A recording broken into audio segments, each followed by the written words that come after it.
You're fasting, eating clean, working out, and the fat's still there. Here's why. Your body thinks it's in a famine, and I'm about to show you the 3 hormones keeping you trapped. Everyone tells you the same thing: eat less, fast longer. But they're not telling you about the timing. When you eat matters more than what you eat. And when you fast wrong, 3 hormones lock your fat in place. Cortisol spikes and your body panics. Dopamine crashes and you crave garbage. Insulin stays elevated and fat burning shuts off completely. The problem isn't you. It's that nobody's taught you the sequence. Dave Asprey talks about it. Huberman mentions it.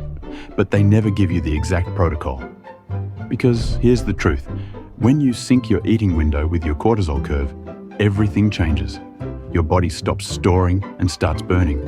But mess up the window by even 2 hours. You're working against yourself. Most fasting advice ignores your personal rhythm. They give you the same 16 to 8 window everyone else gets. But your cortisol doesn't peak at the same time as mine. Your insulin sensitivity is different. And if you're breaking your fast when cortisol is high, you're literally programming your body to store fat. This is why some people drop weight on intermittent fasting and others gain it. When you nail the timing, 3 things happen. First, fat adaptation kicks in. Your body switches from burning sugar to burning fat, and it stays there.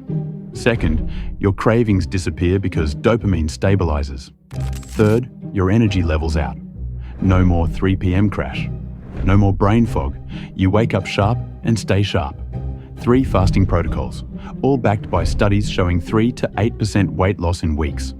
When you pair any of them with fat adaptive eating, lower carb, your liver fat drops fast and your body switches to burning fat for fuel. That's metabolic flexibility. I broke down all of the 3 fasting protocols. It's in the PDF, links in the description. If you're tired of guessing, grab it. If not, keep scrolling.